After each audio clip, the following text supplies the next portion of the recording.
Hello everyone, welcome back. This is Shanmugapriya. This video lecture is on the topic acute rheumatic fever. This video lecture contains definition, epidemiology, etiology, pathophysiology, clinical features, diagnosis, pathology, treatment, and prevention. So let's get started. Definition: acute rheumatic fever is a multisystem disease resulting from an autoimmune reaction to infection with group A beta hemolytic streptococcus. Epidemiology: it usually occurs in developing countries in overcrowded places with a peak incidence in 5 to 15 years of age. The etiology is because of a previous infection with group A beta hemolytic streptococcus. Usually it occurs as acute tonsillitis or a pharyngitis. It is also called strep throat. So here is a brief pathogenetic pathway from the first exposure to the to development of acute rheumatic fever. So exposure of group A streptococcus usually happens in overcrowded living condition, poverty, rural residents, or urban slum residents. When it develops as group A streptococcal upper respiratory tract infection, either as a pharyngitis or a tonsillitis. Sometimes it can also be asymptomatic infection, failure to seek health care for sore throat, inadequate diagnosis and treatment of streptococcal pharyngitis, or treatment for failure will further lead to the development of acute rheumatic fever. Acute rheumatic fever usually develops more often in inherited susceptibility or a female gender or poor access to healthcare. When this acute fever is not been recognized and treated properly in the healthcare setting, it will further lead to recurrent acute rheumatic fever. This is because of this, if it is not treated properly, it can be because of poor access to healthcare or poor diversity of secondary prophylaxis or asymptomatic or underdiagnosed acute rheumatic fever. This will further progress to the development of rheumatic heart disease. Rheumatic heart disease will lead to heart failure or stroke endocarditis, which will ultimately lead to surgery disability or death. If this rheumatic heart disease is not being treated or due to lack of medication or lack of cardiac surgical facilities or lack of proper health care, this definitely will lead to surgery disability or death. So the main concept is strep throat or the first exposure to should be treated properly, recognized and treated properly with antibiotics to stop the progression to the acute rheumatic fever. So, the pathophysiology. The most widely accepted theory of rheumatic fever pathogenesis involves the following: acute tonsillitis pharyngitis caused by group A beta hemolytic streptococcus without antibiotic treatment will cause the development of antibodies against streptococcal M protein, which will lead to the cross reaction of antibodies with nerve and myocardial proteins, especially the myosins, due to molecular mimicry. It's a kind of type 2 hypersensitivity reaction which will lead to an acute inflammatory sequel and further development of acute rheumatic fever. Here, here is the clinical features of acute rheumatic fever. So, main constitutional symptoms are fever, malaise, and fatigue. In the joints, there is migratory polyarthritis. In the heart, we can see pancreatitis, that is endocarditis, myocarditis, and pericarditis. We can also see valvular lesions, especially in high voltage, high pressure valves, especially the mitral valves and aortic valves, are the most common ones. Mitral valves, 65% of cases involve mitral valves. There will be an early mitral regurgitation or a prolapse or late mitral stenosis, most frequent cause. Aortic valve can be seen in 25% of the cases. There will be aortic regurgitation or aortic stenosis. Tricuspid valves can be seen in 10% of cases. There can also be dilated cardiomyopathy due to severe valvular disease and myocarditis. Next, involvement of central nervous system.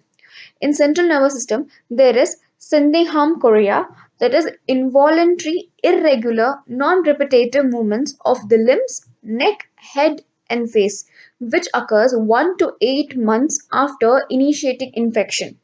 Sometimes it can be asymmetrical or confined to only one side, so it is called hemichorea.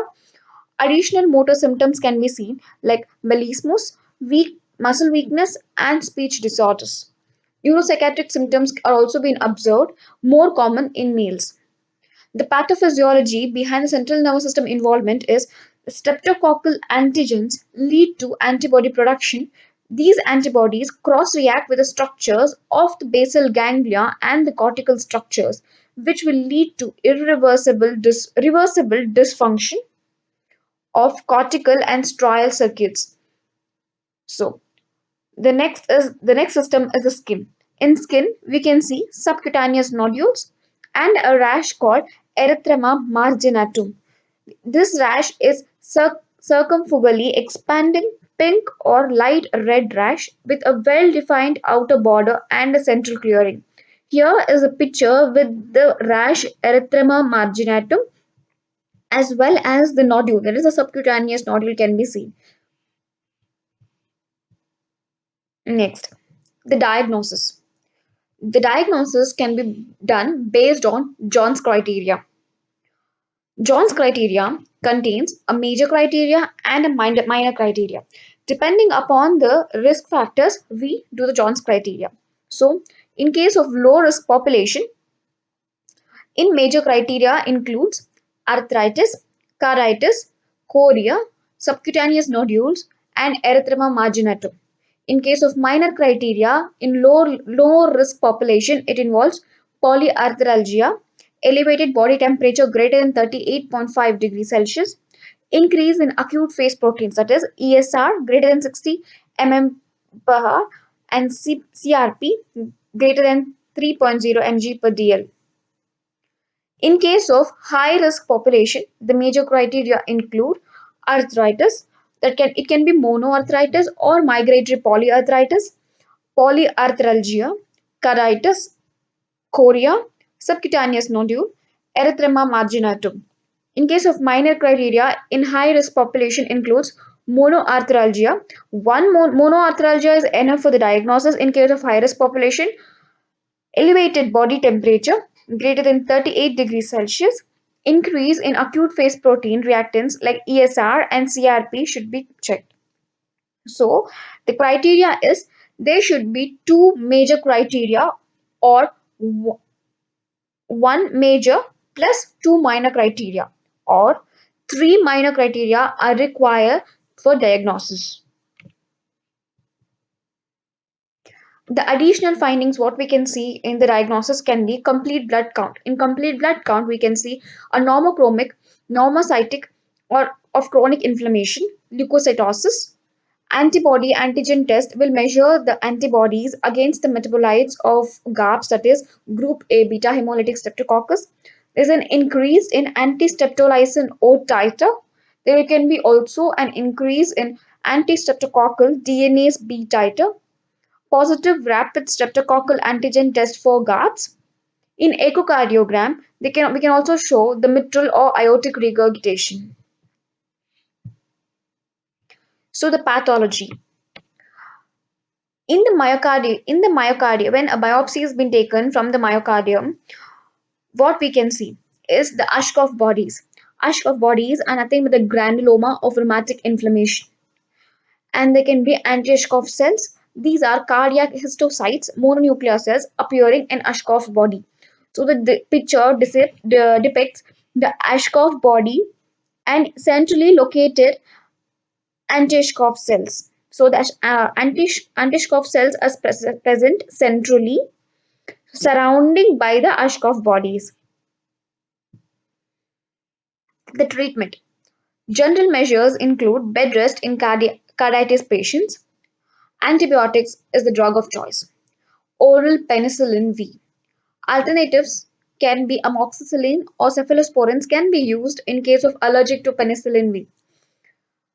Anti-inflammatory therapy also can be given, like non-steroidal anti-inflammatory drug, NSAIDs. Most preferred is aspirin. Alternatives include ibuprofen or naproxen in pediatric cases. Treatment for complications. For heart failure, we give diuretics and congestive heart failure therapy can be followed. For myocarditis, we should treat arrhythmias. For cardiac valve damage, we can go for a reconstructive surgery after 1 year of acute inflammatory phase. For chorea, we can prescribe antipsychotics or anticonvulsants, but chorea is self-limiting episode, so it resolves by itself. Prevention.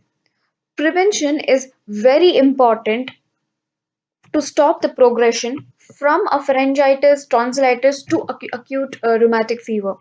So the primary prevention is prompt antibiotic treatment of group A beta hemolytic streptococcus tonsillopharyngitis. So if antibiotic treatment will be given in that phase in the beginning attack, we can stop the progression to acute rheumatic fever. Secondary prevention. Secondary prevention is done after the attack of acute rheumatic fever. Antibiotic prophylaxis should be given. The drug of choice is intramuscular penicillin G, benzathine. Duration depends on the risk and severity of the original episode. Rheumatic fever with carditis. Then 5 years, the drug should be taken for 5 years or until the person reaches 21 years of age. If the patient is having rheumatic fever with carditis, 10 years or until the patient reaches 21 years of age. Rheumatic fever with carditis and permanent valve defects, 10 years or until the patient reaches 40 years of age. This is the secondary prophylaxis which should be taken. So it is very important to for early recognition and proper drug administration and proper antibiotic therapy in case of GARBS tonsillopharyngitis, so we can stop the progression to acute rheumatic fever. So guys, that's it for this video. Thank you all for watching. Please do like, share, and subscribe to my channel. I will make more medical videos. Have a wonderful day.